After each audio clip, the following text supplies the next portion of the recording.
Olá a todos.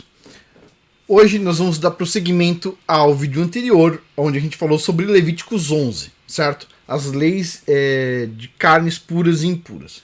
Então, tem várias coisas que a gente pode discutir aqui sobre itens bons para nós comermos e o que não é bom. Mas antes de a gente prosseguir, a gente vai ter que aqui tirar algumas barreiras básicas. Que são barreiras que o pessoal apresenta no Novo Testamento porque tem uma visão incorreta. O que acontece é o seguinte, pessoal. A Bíblia, ela foi entregue para um povo específico, ok? Os israelitas. Ela não foi entregue para todos os povos, foi entregue para um povo específico que o Criador selecionou para ele. Esse povo vem de uma única família. Abraão passou para Isaac, para Jacó. Jacó casou com suas 4 esposas. Das 4 esposas saíram 12 filhos que deram origem a 12 tribos de Israel. Essas 12 tribos se multiplicaram e tinha uma quantidade enorme de pessoas que estavam no Egito num determinado momento. E isso tudo era uma família só. Essa multidão de pessoas veio de uma família só, certo? Uma família gigante agora, certo? Passou muito tempo lá no Egito e tudo. Eles se multiplicaram, os israelitas se multiplicaram ali, os hebreus se multiplicaram e ficaram uma nação gigantesca, tá? Então o Criador foi lá, selecionou essa nação, essa família que era gigantesca, mas que era uma nação pequena. Selecionou esse povo para ser especial para o Criador, certo? Ele selecionou para ele, é uma joia preciosa para ele. Esse povo, ele falou, vou fazer uma nação de sacerdotes, ok? Dito isso. Então, vamos supor que você queira estudar a Bíblia, tá? Então você vai estudar a Bíblia por conta própria, você vai ter alguma dificuldade. Então você vai querer ouvir com uma pessoa que tem mais experiência, da mesma forma que eu também aprendo com pessoas que têm mais experiência. Tudo bem. Então a primeira coisa que você vai ter que fazer é o seguinte, você vai ter que identificar se a pessoa conhece a cultura israelita da onde foi, ou da onde estava a Bíblia, se ela entende qual é a posição dela dentro desse povo. A pessoa tem que entender muitas coisas ali, tá? Por que isso? Porque a pessoa tem que entender isso.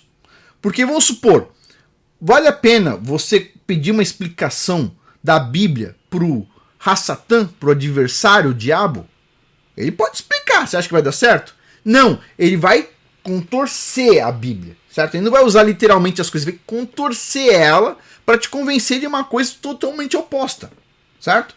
Então, por exemplo, você quer aprender a Bíblia com Edomita. Será que funciona? Com descendente de Esaú? Será que funciona? Não vai funcionar, certo?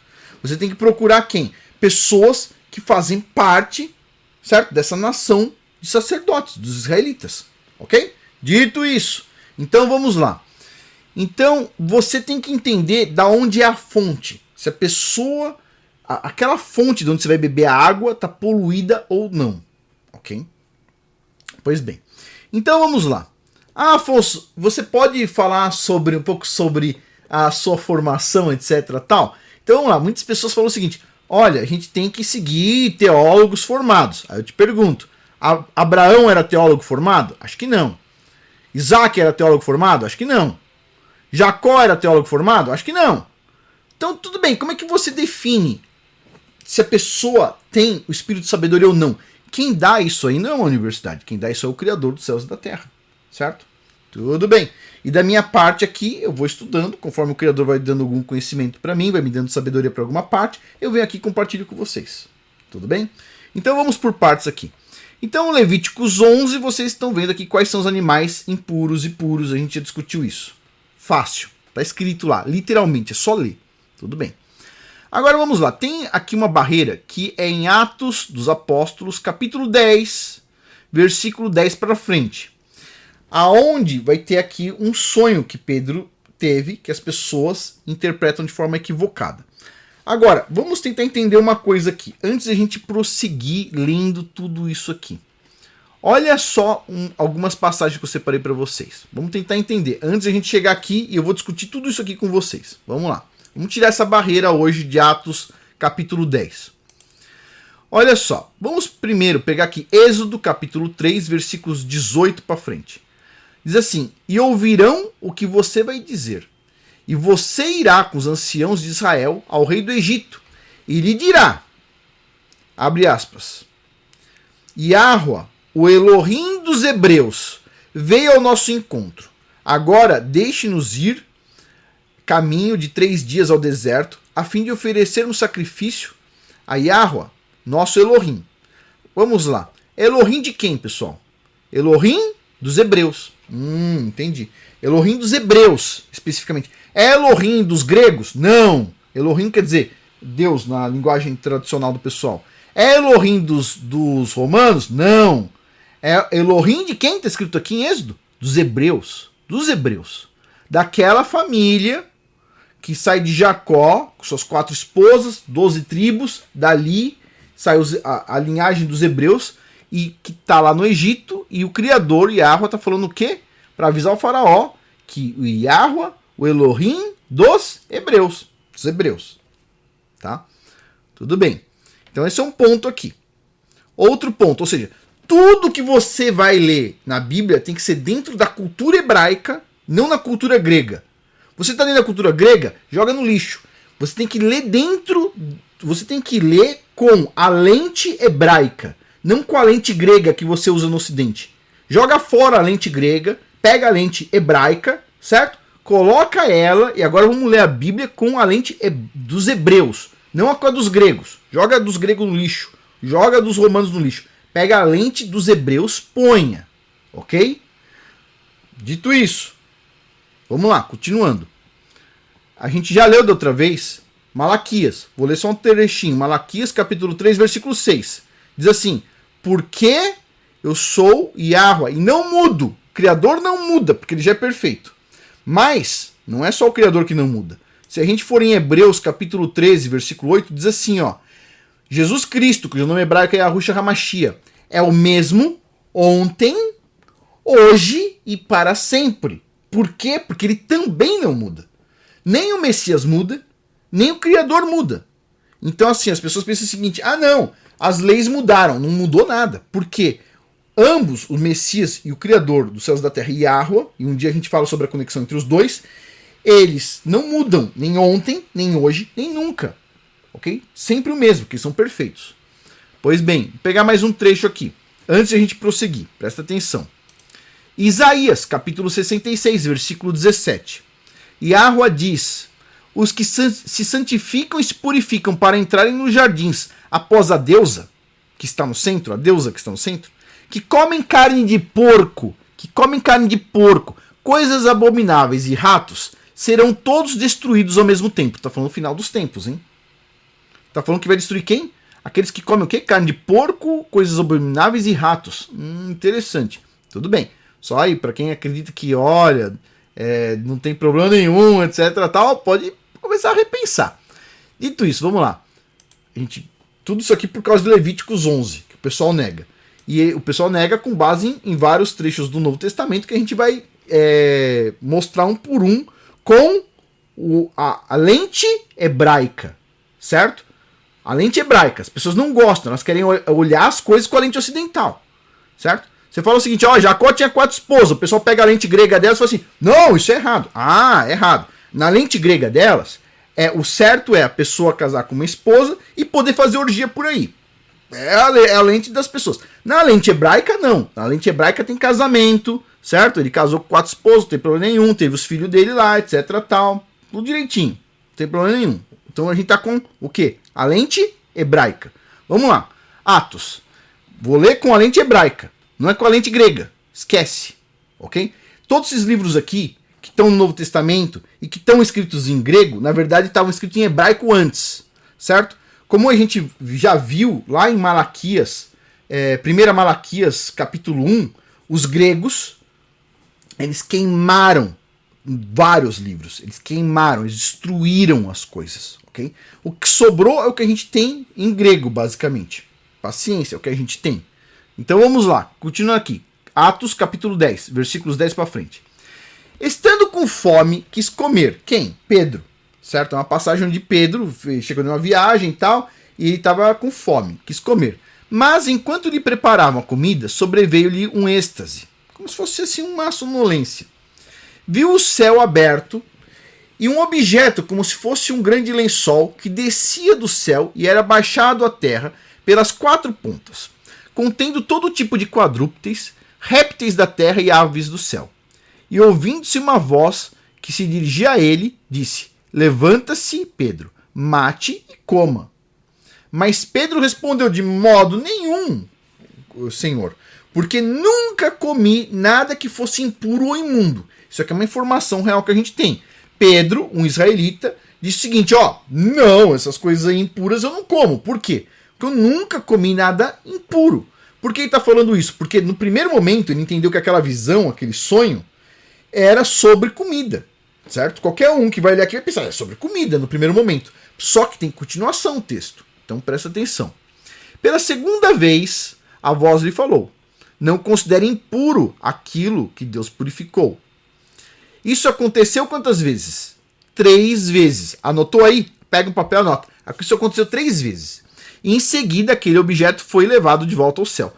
Quantas vezes? 3 vezes. Isso é importante? Presta atenção. Enquanto Pedro estava perplexo sobre qual seria o significado da visão, eis que os homens enviados por Cornélio, tendo perguntado pela casa de Simão, pararam junto à porta. Então veja bem, Pedro comeu daqueles animais? Não, ele ficou pensando, que se trata isso? Com certeza não deve ser de comida, porque de comida é óbvio que não dá para ir contra a Torá. Então o que significa isso aí? Pedro estava pensando. Chamando, então, perguntaram se ali estava hospedado Simão, que também é chamado Pedro. Enquanto Pedro meditava a respeito da visão, ele estava pensando, o Espírito lhe disse: estão aí 3 homens à sua procura. Foi 3 vezes que apareceu os animais impuros. 3 homens à sua procura. Ok? Em seguida. Portanto, olha só, o Espírito diz: portanto, levanta-se, desça e vá com eles sem hesitar, porque eu os enviei. O Criador está falando. Então Pedro desceu e disse àqueles homens: eu sou a pessoa que vocês estão procurando. O que os traz aqui? Então disseram: o centurião Cornélio, homem reto e temente a Yahweh, e tendo bom testemunho de toda a nação judaica, foi instruído por um santo anjo a mandar chamar você para a casa dele e ouvir o que você tem a dizer. Pedro então, convidando-os a entrar, hospedou-os. No dia seguinte, Pedro se aprontou e foi com eles. Também alguns irmãos dos que moravam em Jope foram com ele. No dia seguinte, Pedro chegou a Cesareia. Cornélio estava esperando por eles, tendo reunido os seus parentes e os amigos mais íntimos. Quando Pedro estava por entrar, Cornélio foi ao seu encontro e, prostrando-se aos pés dele, o adorou. Mas Pedro o levantou, dizendo: levanta-se, porque eu também sou apenas um homem. Falando com ele, Pedro entrou, encontrando muitos reunidos ali, a quem se dirigiu dizendo o seguinte: presta atenção agora. Vocês bem sabem que um judeu está proibido, judeu de Judá, no caso da área de Judá, está proibido de se juntar a um gentil. Na verdade, está falando gentil o pessoal do norte, no caso aqui, né? Olha só, está proibido de juntar a um gentil ou de entrar na casa dele. Mas Yahweh me mostrou que não devo considerar ninguém impuro ou imundo. Por isso, uma vez chamado, vim sem vacilar, só por isso. E agora pergunto: por que motivo vocês me chamaram? Então mandaram me chamar. Beleza. Então veja bem, Pedro, ele iria até Cornélio? Não, ele não iria até Cornélio. Ele disse aqui, vocês bem sabem que um judeu está proibido de se juntar a um gentil ou de entrar na casa dele. Mas, embora ele soubesse disso, ele não iria. Mas, ele diz assim: mas Yahweh me mostrou que não devo considerar ninguém impuro ou imundo, porque está escrito bem aqui em cima. Diz assim, o Criador disse: não considere impuro aquilo que Yahweh purificou. Não considere impuro aquilo que Yahweh purificou. Isso aconteceu 3 vezes e chegou 3 pessoas. Na verdade, aquele sonho que ele teve, aquela visão, era para Pedro entender o seguinte: vai com eles, mesmo você tendo a noção de que não deve ter essa relação com essas pessoas, vá com eles, porque eu tenho condição de tornar eles puros, certo? Essa visão aqui não é sobre comida, não é sobre comida, certo? Tanto que Pedro não comeu e Pedro ainda ficou pensando, e de repente o que aconteceu? Passou 3 pessoas na porta. Então vem os pastores e dizem assim: tá vendo? Olha só aqui, o céu se abriu e veio um grande lençol com um monte de animais imundos. E o Criador mesmo disse: levanta-se, Pedro, mate e coma. E Pedro disse: De modo nenhum, Senhor, porque nunca comi nada que fosse impuro. Mas aí veio o Criador e disse, não considere impuro aquilo que Deus purificou. Ou seja, Pedro ficou ali, mas na verdade o Criador estava ensinando ele a comer animais impuros. Negativo, o Criador não estava ensinando Pedro a comer animais impuros. Não é sobre comida, isso aqui não é sobre comida. Isso aqui é sobre o acontecimento lá com Cornélio, é só ler a continuação do texto, certo? Não acabou aqui o texto, não acabou aqui. Tem que continuar lendo para você entender. O próprio Pedro não entendeu de cara, até que apareceu o quê? 3 homens para falar com ele. E ele recebeu o quê? A mensagem do Rua, do Criador, dizendo, vá com eles, eu que mandei esses caras aí. Certo? Pois bem, então assim, Afonso, eu posso fazer de tudo, etc, tal, porque em Atos 10, versículos 10 para frente, diz que Pedro ali podia comer. Não diz nada disso. Isso aqui é uma visão, não é sobre a parte de alimentação, é sobre aquela ida até Cornélio. Tá bem claro aí, não tem dúvida nenhuma. Inclusive Pedro interpreta o sonho aqui no final, ó. Diz, vocês bem sabem que um judeu está proibido de se juntar a um gentil ou de entrar na casa dele, mas Yahweh me mostrou que não devo considerar ninguém impuro ou imundo. Quando Yahweh mostrou para Pedro? Mostrou nessa visão aqui de cima, certo?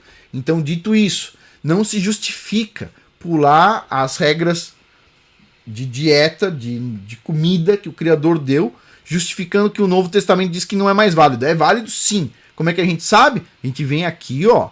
Vem aqui em Malaquias, diz, Yahweh não muda. E o Messias, Jesus Cristo, cujo nome hebraico é Yahushua HaMashiach, ele não muda. Ele é o mesmo ontem, é o mesmo hoje e é o mesmo sempre. Certo? Dito isso, fica válido aqui Levíticos capítulo 11, versículo 1. Sai dessa visão grega do mundo. Pegue as suas lentes hebraicas, coloque elas. Se você não entender a cultura hebraica, se você negar a cultura hebraica, negar a cultura onde foi escrita a Bíblia, você não vai entender nada dela ou vai entender tudo errado, ok?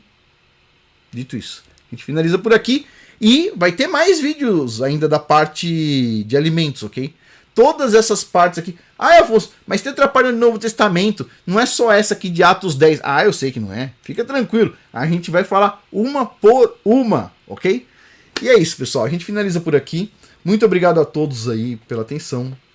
Até mais.